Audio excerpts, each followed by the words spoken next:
Do you and your partner want to learn simple ways to grow closer? Do you and your partner want to grow happier together? Do you and your partner want to be a unified front? Do you and your partner want to divorce-proof your marriage? If you answer yes to these questions, you need to check out our book, Unlocking Forever, 10 Keys to a Successful Marriage Beyond I Do. Each section focuses on a different aspect of marriage and briefly describes how we handled it in our relationship. At the end of the section, you're given an action step or key to complete with your partner. These keys are practical steps you can immediately implement in your relationship and help you and your partner be proactive and intentional about your relationship. You can purchase your copy on Amazon.com. And until next time, we will holler at y'all.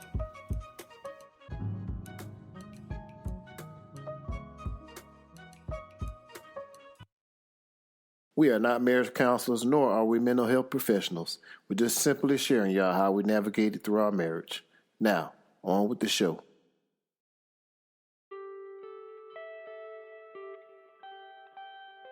After over 25 years of marriage, we've learned that successful couples have great friendships, put each other first, and focus on light just as much as love. We believe marriage should be fun and easy. Our goal is to share our journey with the hopes of helping others build strong, happy relationships. Join us as we continue to create our lives beyond I do.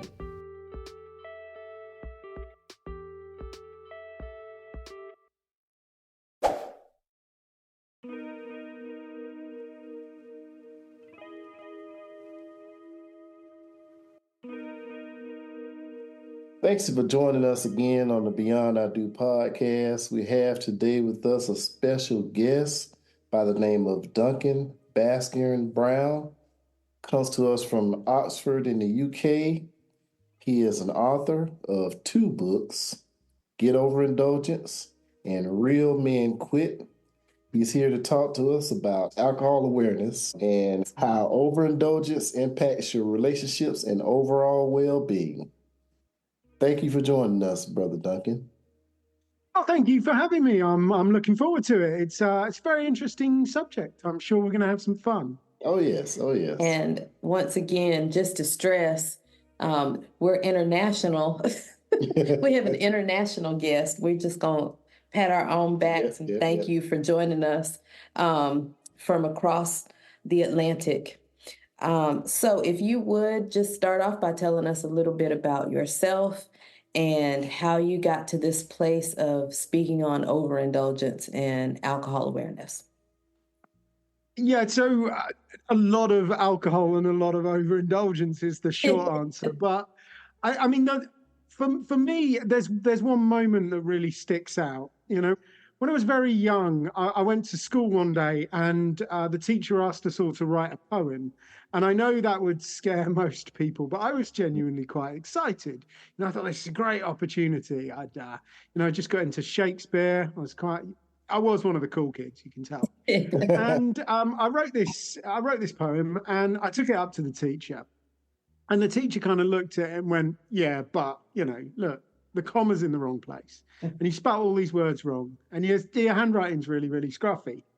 And I said, yeah, but that's not what writing's really about, is it? I mean, surely what you want writing is something that sounds nice, that has imagery and that actually says something. Surely that's far more important than where you put the commas and how you spell the words. And my teacher said, Duncan, see me after school. And that was pretty much how school went for me. I had one set of expectations about how things should be, and my teachers had a completely different set of expectations about how things should be. And, I found that hard. And I kind of felt like there wasn't really a place for me, that I didn't really fit, and that there was nowhere that I could succeed. And, of course, that impacts on a lot of things like self-confidence and, your perception of yourself. And I wanted, a way out, really. I wanted a way of helping me to cope with that. And I found the most socially acceptable drug out there, chocolate. And I got started on that, I went deeply into the cookies and the crisps and no, you guys call them chips, don't you? I always have to translate. The chips and the cookies.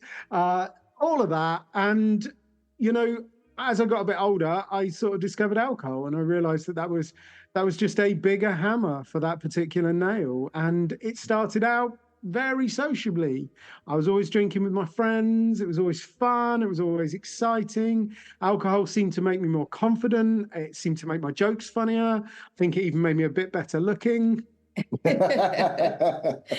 right, maybe not so much, but it was very social, and it started out that way. But as time progressed, you know, two things happened. The amount of people that I was drinking with went down, but the amount of alcohol I was drinking went up. And I took it to its logical conclusions, and I ended up sitting on my own drinking a couple of bottles of wine a night, which I can assure you is not much fun. Yeah. So, and side note, you were just before your time, because as a teacher, I can tell you now that I look for the substance in the writing more so. With technology and things, that'll help with the grammar. But so a lot of times we hear individuals who find comfort in alcohol, their home life, they saw their parents drinking, or they had someone at home who kind of was a model for that. Was that the case with you? Yeah, so my parents drank, my aunt and uncle drank, you know, my grandparents drank, everybody around me drank. It was very, very normal. In fact, you know, my parents thought the best thing to do was to give me small amounts of alcohol when I was quite young. They thought that they were teaching me to drink responsibly. And unfortunately, half of that statement was true. They were teaching me, and it was teaching me to drink. It's just the responsible bit that didn't quite stick. So, yeah, I mean, my uncle drank quite heavily, and one of my grandfathers drank quite heavily. But I think, you know, in the time, I mean, certainly, you know, my mum's dad was born in the 30s. You know, it's like there's no way they would have considered him to be a heavy drinker in his day. But, you know, looking back on it now, he definitely was a heavy drinker. It didn't really impact on my life very much. So it's not like I grew up in an alcoholic household with a lot of adverse childhood events and things like that. But I grew up in a family and in a community that was very much, everybody drinks. That's just normal. Just normal, right? And it normalizes. Yeah, I think that even for us, it was accepted. You know, I grew up seeing it when guests would come over, they would pour a drink and share it with each other. And even my first taste was sneaking because I knew where the liquor was. And I snuck it, and I just tasted it. It was horrible. It was like, I don't see how they do it. But then, of course, become an adult and grown-up thing. Teenage years, and I was exposed to it again. See, that is exactly what it is. It feels so grown up doing it. And I don't consciously remember the first time I ever had alcohol, but I do consciously remember the first time I ever drank coffee. And I absolutely felt so grown up. It's like, I have arrived, you know, tasted awful. Right. Yeah. Right. Yeah. But I stuck it out because I wanted everybody to see me look at me. I'm drinking coffee. I am a big boy now. And I think that is part of the problem that, you know, we deliberately, consciously, probably as individuals, we don't consciously try and associate it in the minds of our children with being an adult and being grown up. But that is definitely something the alcohol industry plays on in terms of its advertising and its marketing. Yep, exactly. That's I thought about with kids using curse words and how that's like a rite of passage of sorts, and they feel so grown up, and I'm like, that doesn't even sound right, but okay. But that rite of passage feeling that you get from those things. So as you moved into teenage years and found alcohol, did you then continue with the junk foods and things like that, or did it become that was your sole vice? And the other stuff fell to the side? Yeah, so I stopped eating sweet stuff when I started drinking. So I was never really very into dessert after that, which was strange because, you know, chocolate and the cookies, that was definitely my first love. But I sort of I don't want to give you the impression that my diet was any good. It was just I was more into kind of burgers and fried chicken Right. and fries and things like that. So my diet was still fairly bad. It just, it wasn't really my main problem. I also smoked cigarettes and ran around the place like a crazy person. So I didn't put on a massive amount of weight in my 20s. It went up in my 30s, but in my 20s,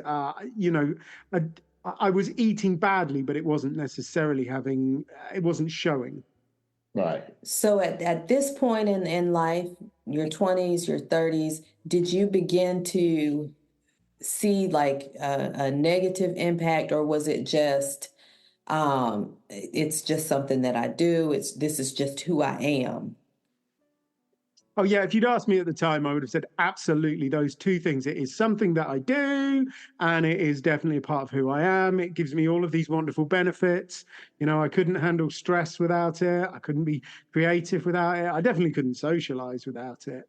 And I think in terms of negative benefits, negative benefits. They call those impacts, don't they? That English teacher would have a fit with that one. Yeah. But once Mr. Gannett was right. So anyway, yeah, the impacts. I don't think you noticed them. I certainly didn't notice them because they don't happen all at once. They happen gradually over a long period of time. And I think that's one of the real traps of things like alcohol, that the effects are kind of small and you don't really notice them. Yeah, sure, every now and again you overdo it and you feel really bad in the morning, but what you don't kind of appreciate is when you wake up in the morning after having drunk a fair bit, you don't feel hungover, you just feel a bit tired, you feel a bit vulnerable, you can't concentrate quite as well, but you put that down to not being a morning person.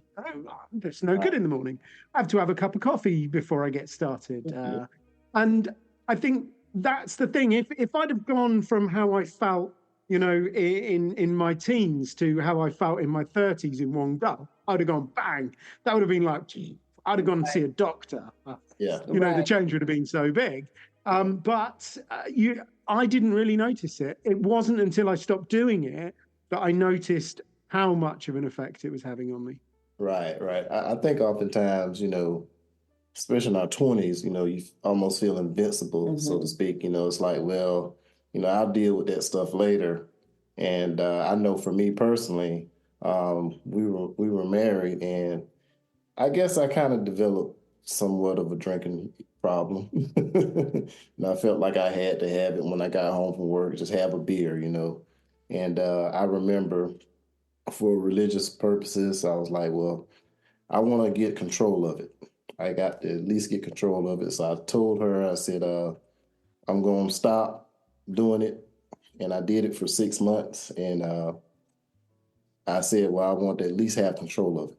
So, first family function I got around, of course, like you say, everybody in the family drinks, it's accepted.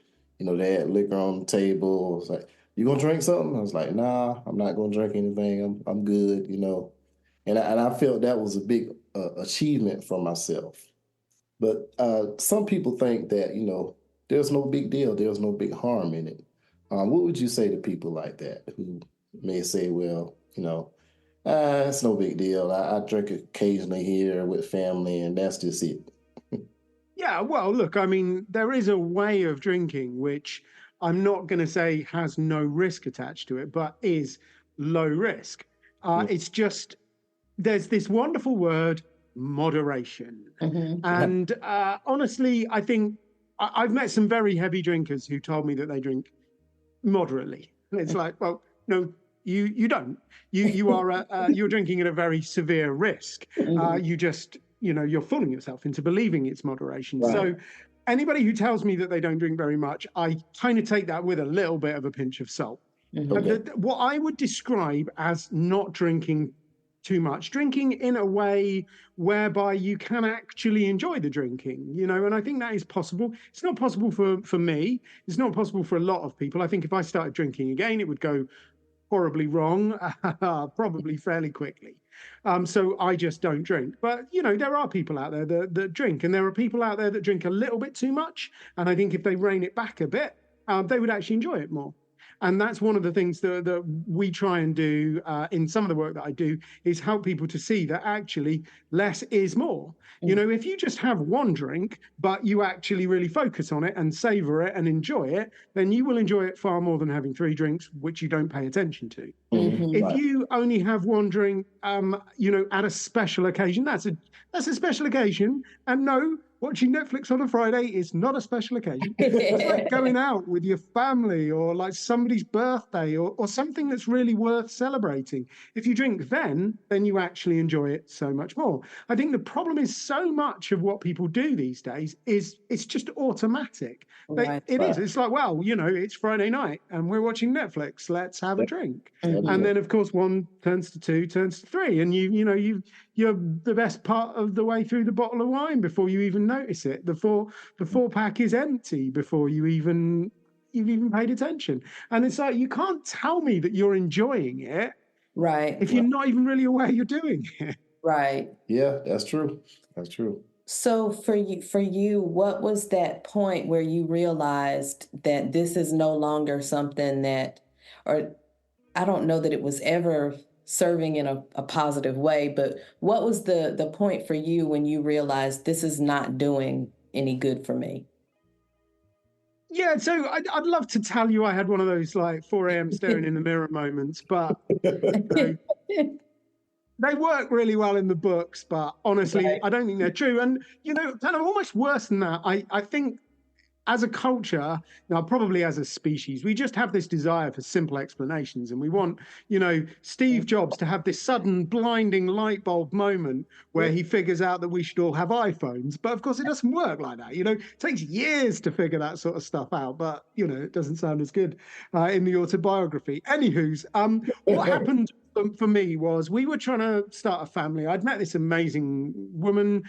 You know, we'd started a relationship, and it was going quite well. Despite myself, it was going quite well. So we decided to start a family because, you know, that's what you do. And you know, we tried, and that was quite good fun.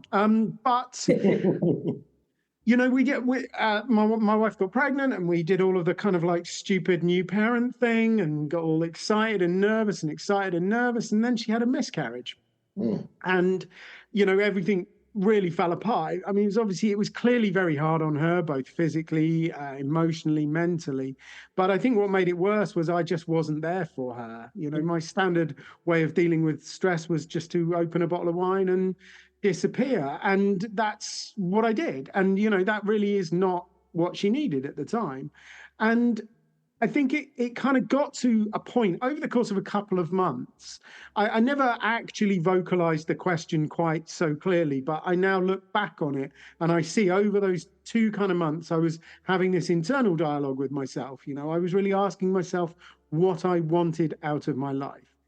And it sort of crystallizes into this very, very simple question. Duncan, what do you want? Do you want to have a family, or do you want to have another drink? Yes. And thankfully I made the right decision. And, you know, alignment, fate, God, chance, call it what you will. Our daughter was born almost exactly 9 months after I stopped drinking. Oh, wow. Awesome. Wow. Awesome. Well, which is a really handy way of remembering your sober date, by the way. Yeah. I'm sure it is. And that's, like you said, that's confirmation that, okay, I'm making these changes and here we are. Yep. So what types of things did you notice in the beginning? So for me, I am a victim of the microwave culture. I want instant gratification. And so when I go and work out for a week, and I have been watching my food for a week, if I don't drop pounds, I am frustrated, and I figure I should have had the cookie. So what types of things did you notice in the beginning that helped you to kind of continue that path to making changes in your life? So that, I suppose, is the good thing about sobriety. It is very instant gratification. And honestly, it was like night and day. You know, after a few days, I just felt like a different person. I had so much more energy. I was focusing a lot better. I could concentrate a lot more. I seemed to be more creative.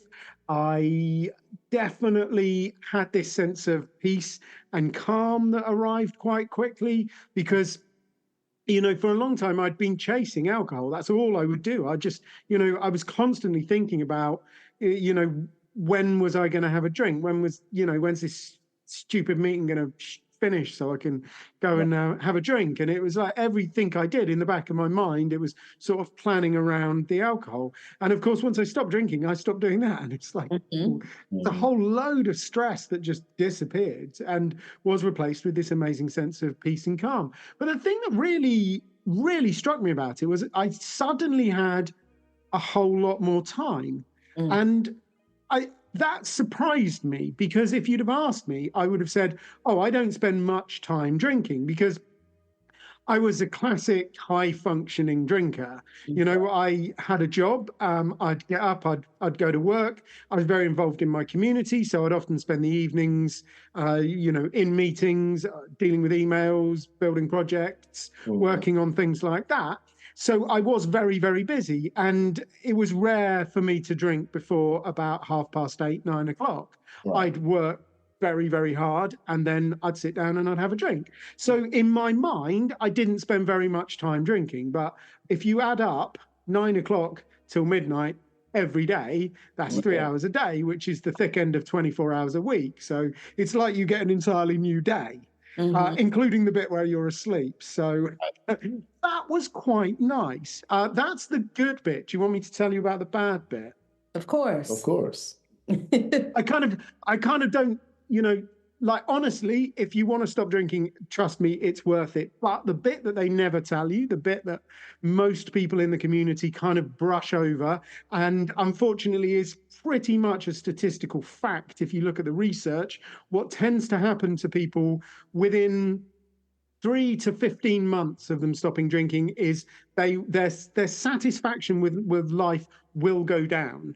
And that's because, for the most part, we drink to escape from something. Now, what we drink to escape from varies massively. You know, for me, it was kind of escaping from feeling like I didn't belong, like I didn't fit in. It was escaping from social anxiety. But for many people, it's escaping from trauma, whether that's childhood trauma or horrible things that have happened to them in their adult life.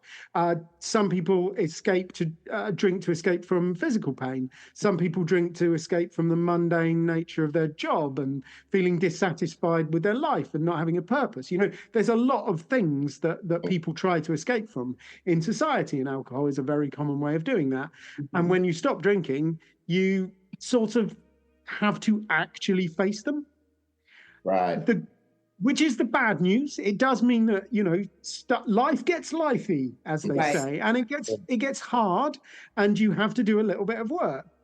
Honestly, I spent years and years running away, and I thought I was getting further from my problems, but of course I wasn't. I was running around my problems, and you don't get any further from them. And what I discovered when I actually stood up, looked them squarely in the eye, and started dealing with them, was they were much smaller than I thought they were.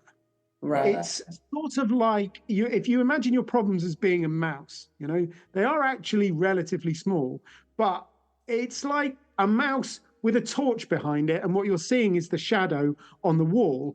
You know, running away from it makes it look very, very big, but what you've got to do is not look at the shadow anymore. You've got to start looking at the mouse, and you realize that mice are actually quite small, and you know, you can deal with them. You can you know, go and buy some of those humane mouse traps or something like that. Wow, that's interesting, because if you think about it, like the illustration you just used, you had those issues. Your problems were when you were younger. You didn't have a lot of experience in life. It was just like, you know, this is how, so it's big to you then. You ran away from that problem, but once you sobered up, you had a little more life experience, a little more, you know, experience in dealing with issues. And then when you look at them then, it's like, well, hey, this wasn't really that big of a deal. You mentioned no, social absolutely. anxiety, Yeah. and here I you drank are to escape speaking. from my problems, and then drinking became my problems. Right. Yeah. Right. Um, I do like the metaphor that you used there, and like I said, you said social anxiety was an issue, and you're speaking, and Yes. you have this platform now, so that's interesting. Yep. Within your family life, within your relationships, how did the drinking affect those relationships, and then how did the switch? How did it switch after you stopped drinking? So I think it very much affected my relationship with my wife. And, I've mentioned already that, I wasn't really there to support her when she needed it. But I think also one of the main things that drinking does to you is it makes you try and, or at least a lot of people do it to try and numb their feelings. And it does numb your feelings. But unfortunately, it doesn't just numb the bad ones. It numbs all of them. And it doesn't just numb them whilst you are drinking. You can go into the neurology of it. But if you look at the way your brain uses these neurotransmitters, these brain chemicals, alcohol stimulates some of them. So then to compensate for that, your brain kind of tries to clear them out the way. So it gets bored of doing that after a while because, it wants things to be on the straight and narrow. It doesn't like these big peaks and troughs. So after a while, it wises up and it sort of down regulates everything. So it stops the release of all of these brain chemicals when you drink alcohol. The upshot is that those brain chemicals now no longer get released when you do stuff in your life, whether that's, watching a decent film or, hugging a friend or going to the ballet or sex or, driving a car fast, whatever, any of the joy that you get from life just gets down regulated along with everything else. So it makes you feel a lot less. And that obviously makes your emotional connections with other people not as deep, and it makes your relationships exist on a slightly different level. So when I stopped drinking, I think I increased my emotional intelligence quite a lot. I'm sure if my wife was here today, she would probably point out to you that I still have some way to go. But, I am working on it, and I am improving, and our relationship is, it's good. We've been married for nearly 11 years. It'll be 11 years this summer. We've been together for, come on, Duncan, don't stuff this up. We've been together for about 15 years. So it has improved our relationship, and it's improved my relationships with everybody, kind of, sort of. I think that some members of my family didn't really like it that I was drinking, and they knew it was a problem. And now they don't really like it that I'm a bit evangelical, and I'm not even that evangelical. And the thing is, it's like I'm not saying this stuff to try and kind of like annoy you or anything. I'm saying this stuff largely because it's true. And I wish I'd heard it a lot earlier. But then some of them take that, not necessarily in the spirit that it is intended. And they assume that I'm criticizing them when really I'm actually criticizing society, the alcohol industry, the underlying philosophy that runs through our society. All of that kind of stuff. So yes, it has improved our relationship. I think on balance, most of them would rather have me now as instead of. To be honest with you, look, I'm in my mid-40s. I was drinking heavily, I was eating badly, and I was smoking. I also lived quite a stressful life. That is basically heart attack territory, isn't it? So when it gets down to it, if they think I'm annoying, it's better off alive and annoying than... Exactly. It's interesting that you said that the alcohol numbed your pain. And I never really thought about it. I don't think most people ever thought about it numbing the good emotions also. And those can trigger issues in your relationships. And, the joys, like you said, you know, when your wife needed you, you weren't there emotionally. And I don't think a lot of people think about that. So that was an interesting correlation that Yeah. And it's not just feeling the joy, though. I mean, you actually need to feel the negative emotions. Right. You know, yeah, if somebody close to you dies, you have to go through a process of grieving them. Right. That is the only way you will get healthily onto the other side. I mean, sure, you're still going to miss them. You're still going to, you know, think about them and feel for them for the rest of your life. That's the way it is. But if you aren't able to feel your way through that grieving process, then you're not going to get to the other side of that grieving process. And in some instances, you know, that will become a problem for people. That is you know, grief is a form of trauma. And if we don't feel our way through these traumas, if we're not in the kind of relationships that where we feel safe enough to feel those emotions with another person, then they are going to get stuck. They are going to get blocked. And, you know, I don't care how tough you are. You know, I don't care what a big boy you are. You could be a firefighter or a soldier or a bodybuilder, whatever. I don't care how tough you are. Everybody has a limit.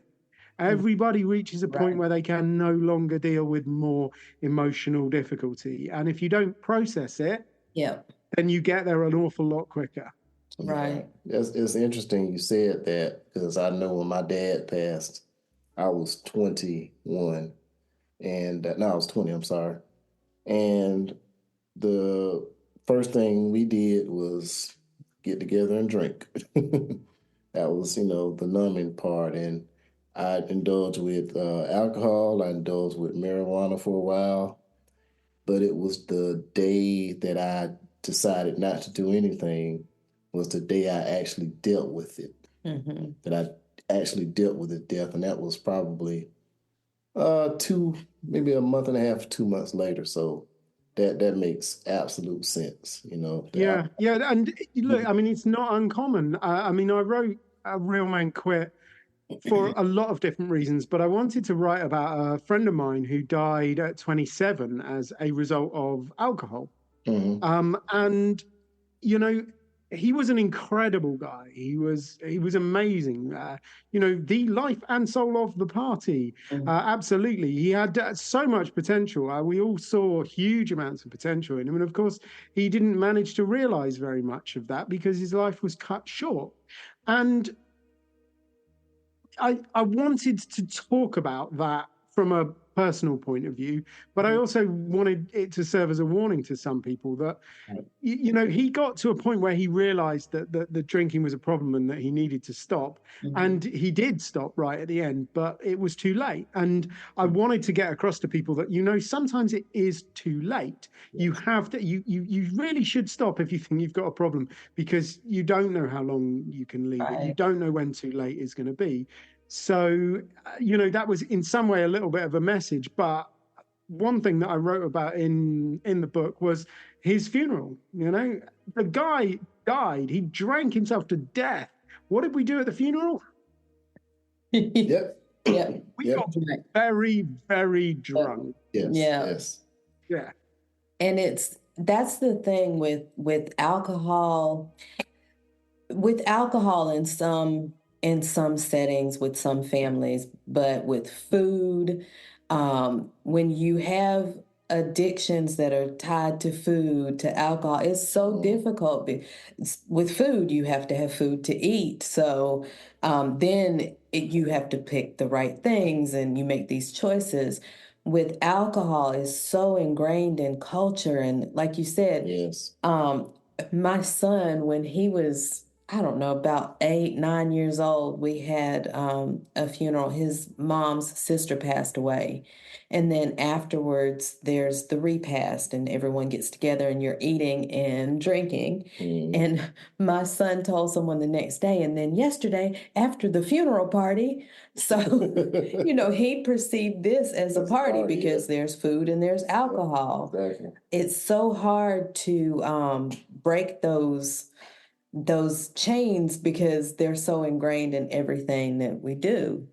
When you decided that this is something that I need to change, did you seek out help, or did you go it alone and work through things in like as an individual?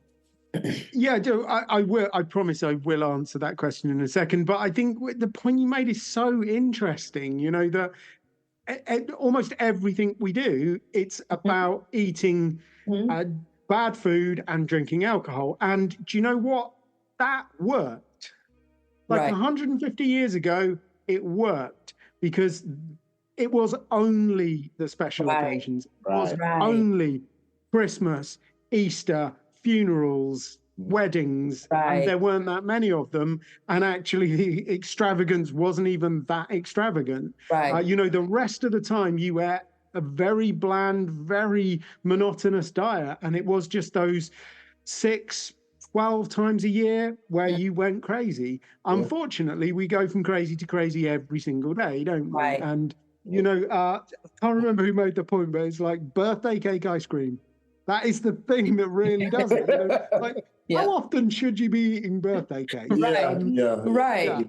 Like half a dozen times a year, maybe. I don't know. Maybe you've got a lot more friends than I have. I mean, all right, my daughter is going to be 8 in 5 days' time.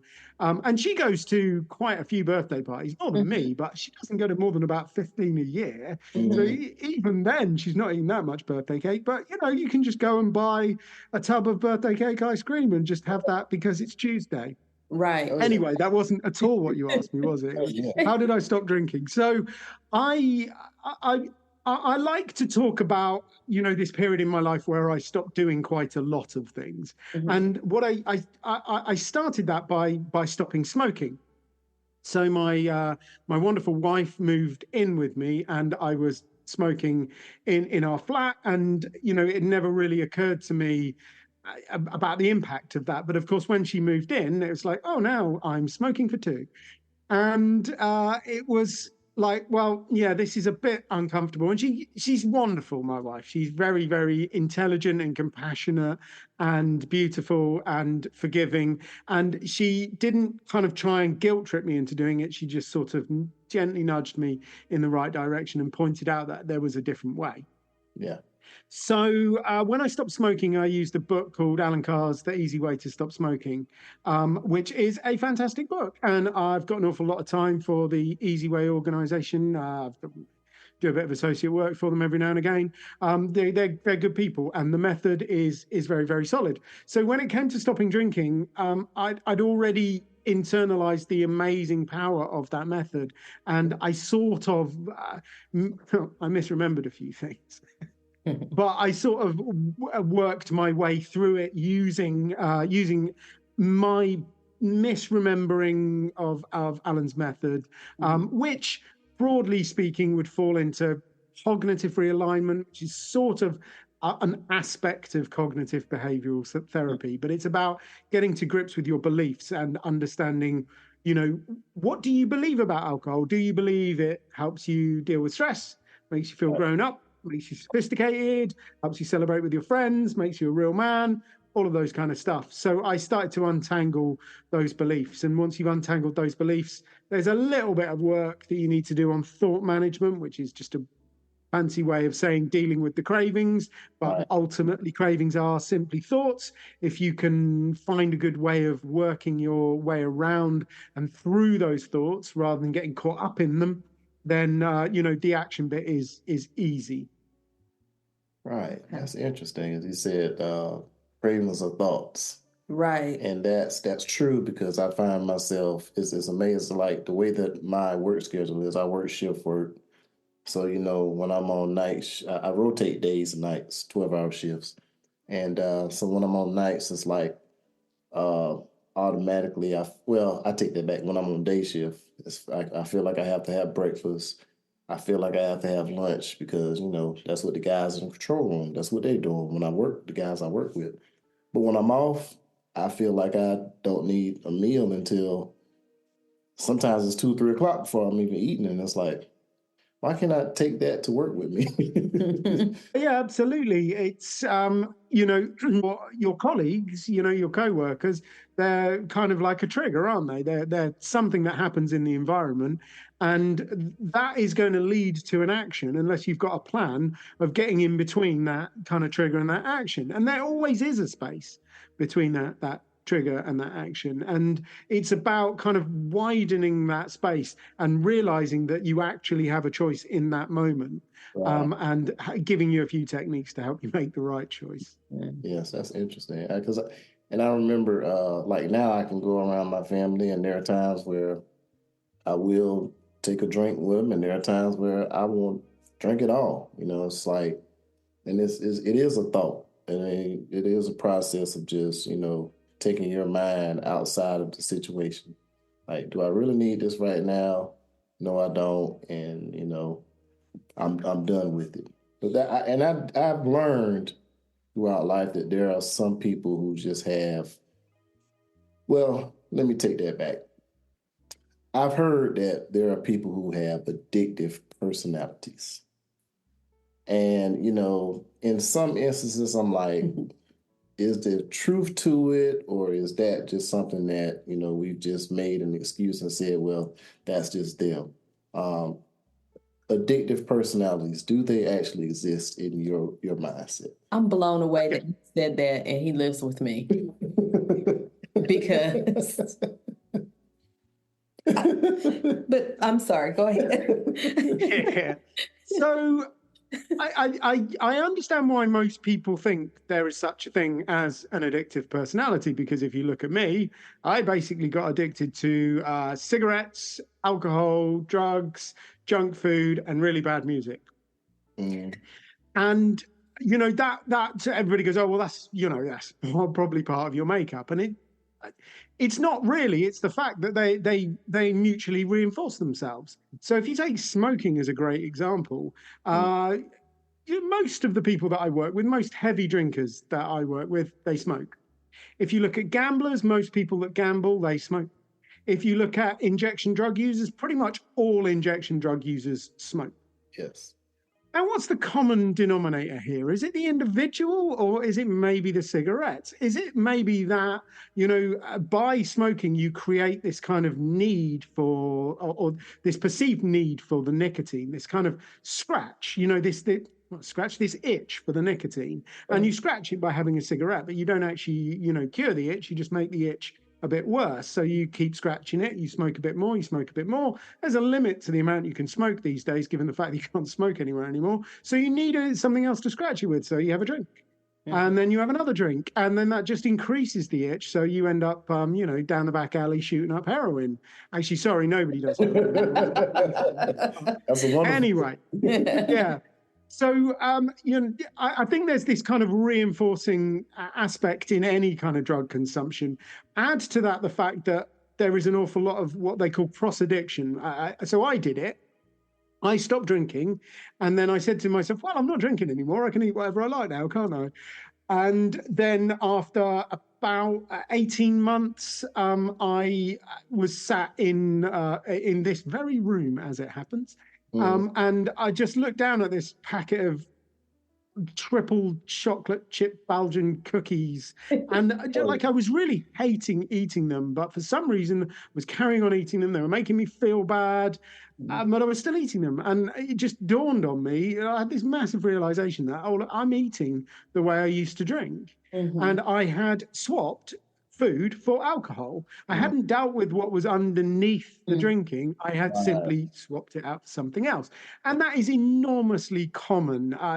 You meet a lot of people in the sober community who get very into work, which is a positive. I mean, it's better than getting very into chocolate chip cookies, isn't it? But it still has its detriments. It's a great way of damaging your relationships, isn't it? Working all the time. I also meet a lot of people that get really into the gym, but you could also have social media, online gaming, incessant shopping, relationships. I mean, you name it. You can cross-addict yourself into lots of other things. The trick is, of course, to actually try and get at what's underneath there, solve that problem, and then you don't fall into that trap. But simply in terms of personality, what I think is really, really interesting is that if you look at the big 5 personality traits, it's called OCEAN, isn't it? So it's openness, conscientiousness, extroversion, agreeableness, and neuroticism. That's the probably the best supported personality tests that you'll find, and they don't give you kind of like a personality type. They just show you where you are on the scale of these traits. So I, for example, am actually quite disagreeable. This might surprise you because I'm fairly good at hiding it, but most of my opinions run contrary to the norm in society, because you tell me your thing and I will question it and decide whether I think it's true or not. But a lot of people are far more agreeable than me, and that's why the world is a happier place.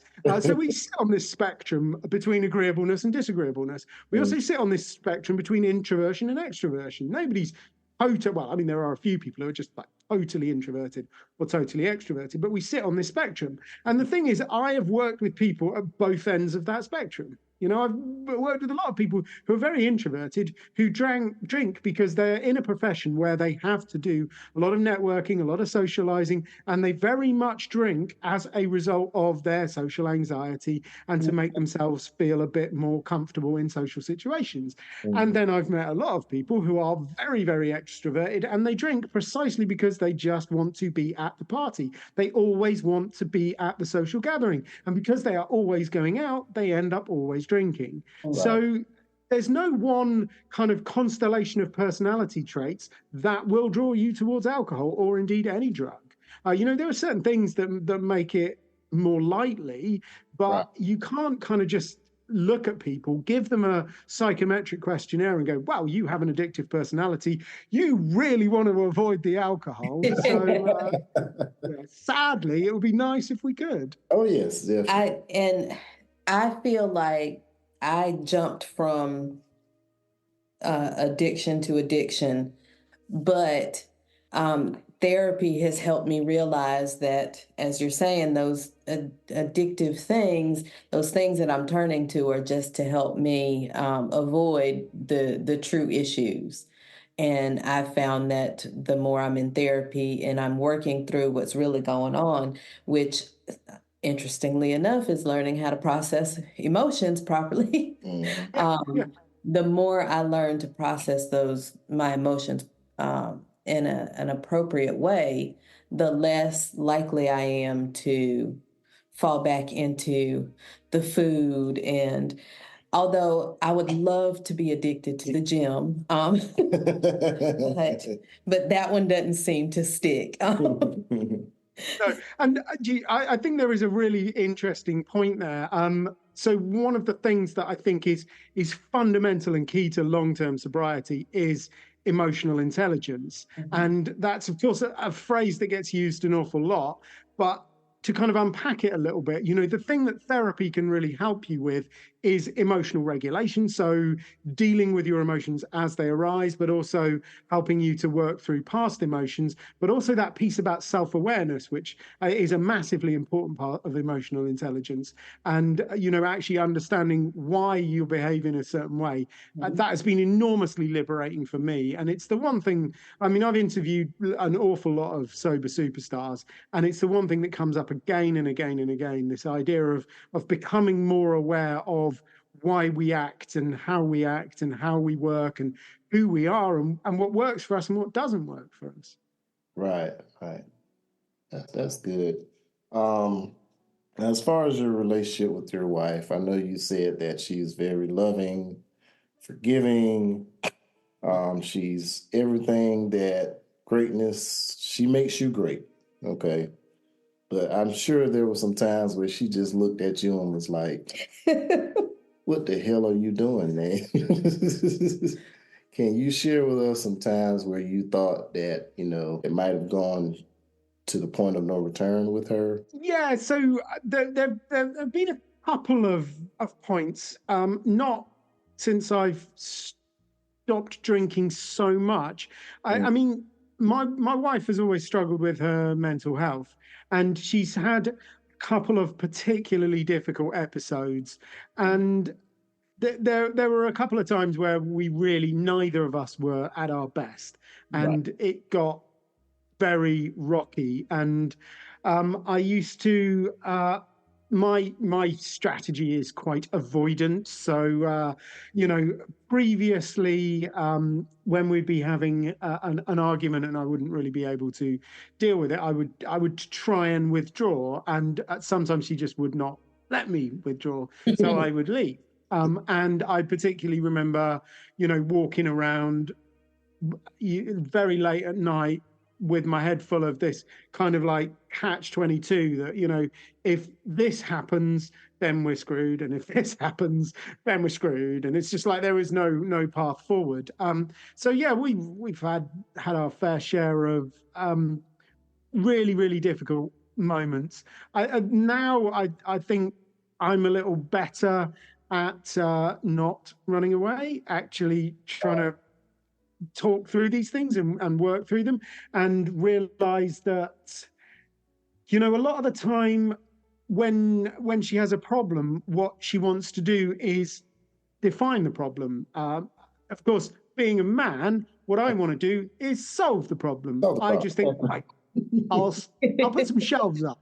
That'll do it, won't it? Yeah, that'll fix it all. Drill out, do a bit of DIY. Yeah, we're all like that, don't worry. And what I've now come to realize is that sometimes the problem is not really that big, and all she wants is somebody to pay her a bit of attention and give her a bit of love. And some of the time, what she wants is actually for me to help her to frame the problem in her own mind, because you can't actually deal with a problem until you've framed it in your own mind and you understand it. And the problem of too many books is not always solved by shelves. Sometimes it's solved by getting rid of your books. Right. And I love you, darling, but I'm not getting rid of any of my books, because I also do quite like books. I'll just put some shelves up, and maybe we'll get a bigger house with a library. That's compromise. There you go. Yeah. Exactly. So, for our listeners who may be struggling with drinking or some type of addiction, what would you suggest the first step that needs to take place for them to get started on the road to recovery? So ultimately, the first step is to realize that you might have a bit of an issue. If you've got that far, pat yourself on the back. You are doing well. You are now able to actually do something. Obviously it is only the first step and you do need to do something else. But until you are aware that you have a problem, it is going to be really very difficult to solve that problem. So awareness is the first thing. And even if you only just sort of think maybe vaguely kind of, there's just somewhere this kind of like little, well, then go and do something. Go and find some people. And there are a lot of really amazing people in the world who are out there to help you. Now, Alcoholics Anonymous has done an enormously good job of advertising themselves. They are absolutely everywhere. I know they are huge in America, and they do a lot of good work, but they aren't the only kind of group program out there. So if you have had some experience with them in the past, or you're put off by any particular aspect of them, there are also a lot of other amazing groups out there. Smart Recovery is something that I'm a big fan of. It's another group program. It just has a different dynamic. But there's a lot of group programs. So if you want to do a group program, find a group program. If you if you're comfortable talking to a therapist, I know a lot of people who have stopped drinking as a result of talking to their therapist. What they do is they kind of process the underlying problem, and then the alcohol or the drugs just kind of fall away to the wayside. As I mentioned earlier, what I do is cognitive realignment. There are a lot of people out there doing that. Most sober coaches these days work on some variation of, a cognitive process of getting to grips with your beliefs and your emotions and your thoughts, and then changing your actions by, working on those. There are a lot of amazing ones out there. I mean, Annie Grace is probably the most famous.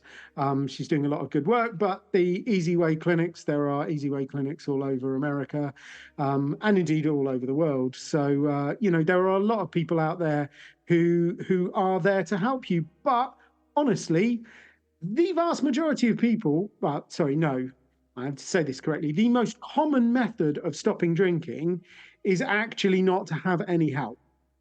So about 45% of people who stop drinking use no formal help. They might get a book, they might listen to the odd podcast, they might go on Facebook and join a few groups, but you don't actually need to go to rehab. You don't actually need to, spend thousands and thousands of dollars on a therapist or a coach. There are other ways of doing it. So often the best first step is to jump onto Facebook or jump onto Instagram and find some of the people out there who've done what you would like to do and ask them what they did. Join the communities. There are a ton of great sober groups on Facebook, a ton of great people who will, who genuinely want to help you out. That's interesting. That's interesting. That's interesting. You would think that, well, I say you would think, but I guess coming from the perspective of the groups who are reaching out for people, they make it seem like you're going to need this support type thing. But that's an interesting. So I think you will need some support, right? But does it have to be formally from a group of people who are former alcoholics? No, it doesn't. I've as I said earlier, I've interviewed a lot of people who've got sober, and I know a lot of them. They have support, but they'll use their existing friendship groups that are maybe. And I know a guy who stopped drinking, and he's very, very into property. He's a property developer, and I hung around in those circles a little bit, so I have a bit of an idea about it.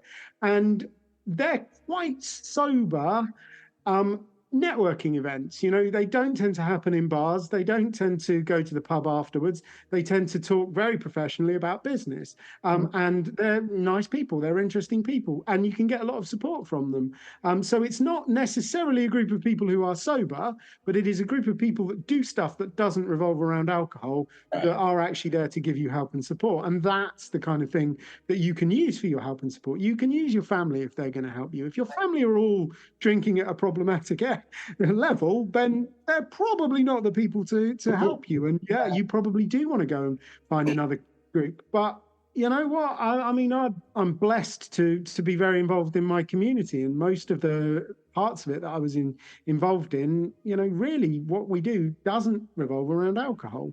Mm-hmm. So join a political party, get involved in, activism, or join a roller derby club.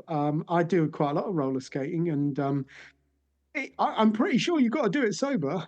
You definitely. If you want to be successful with it, want to do that. So it'll be quite short-lived, Duncan, roller skating. Right. So for our listeners, we see in the background you have 2 books on your shelf. Can you explain to them how those books will help them? I'm sorry. Yeah, so the first one is called Get Overindulgence. And if your listeners would like a copy of it, by the way, they can grab a free copy. If you put getover.uk, that's getover.uk, into the internet, that'll take you to a bit of my website. You can download it as a PDF, Kindle. If you can stand to listen to me for 3 hours and 45 minutes, then you can even have the audiobook as well. And that really is my journey. I wrote it to kind of show people that there is another way. You can get free. It's quite short, and I have been told it's kind of funny, so I'm quite pleased with that. In fact, quite regularly people will tell me that they read it in an evening, which makes me happy, because the most you get the most from the books that you actually read, don't you? So that one's called Get Overindulgence. Like I say, put getover.uk into the internet and grab yourself a copy. And then the other one's called Real Men Quit, which I wrote because as men, we don't necessarily cover ourselves in glory when it comes to sobriety. There are a lot of amazing women out there. I already mentioned Annie Grace. There are a lot of women out there in the sober community doing some fantastic work, but the guys were a bit too quiet. So I wrote Real Men Quit as a guide to help men to get a bit more of a handle on their drinking. So if you like sports, if you like James Bond, if you like Star Wars, if you like really bad jokes, then it is the book for you. That's fantastic. And then in terms of social media, where can they find you? Social media, your website, to get more information about you and your the services that you offer. So if you put Bhaskaran Brown into the internet, I'm very easy to find, but most people can't spell Bhaskaran Brown. In fact, most people can't even say it. So well done on the intro. Thank you. But if that getover.uk will take you to a bit of my website, and on there are obviously links to all of the socials. We're pretty busy on Instagram and Facebook. That's where we do our kind of sobriety stuff. We do a lot on LinkedIn as well. That's more geared towards business and productivity and performance and alcohol awareness and things like that. But yeah, if you've got a question, just find me on the socials, send me a message. I am always happy to talk about this stuff. And genuinely, if I can help, I would love to. Well, thank you. Thank you. That's fantastic. We appreciate your time. Yes. We have enjoyed the conversation. We've learned a lot. I've learned a lot. I've learned a lot too. I've learned that I still have some work to do, but I'm doing the work. Honestly, we all have some work to do. Right.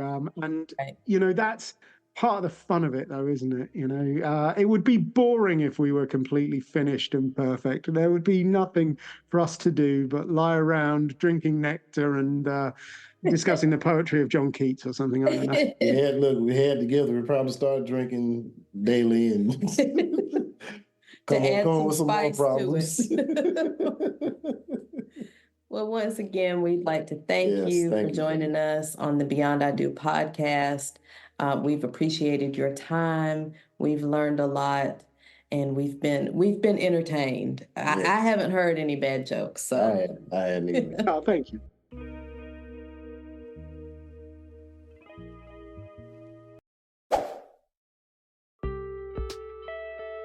Thanks for joining us on this episode of the Beyond I Do podcast.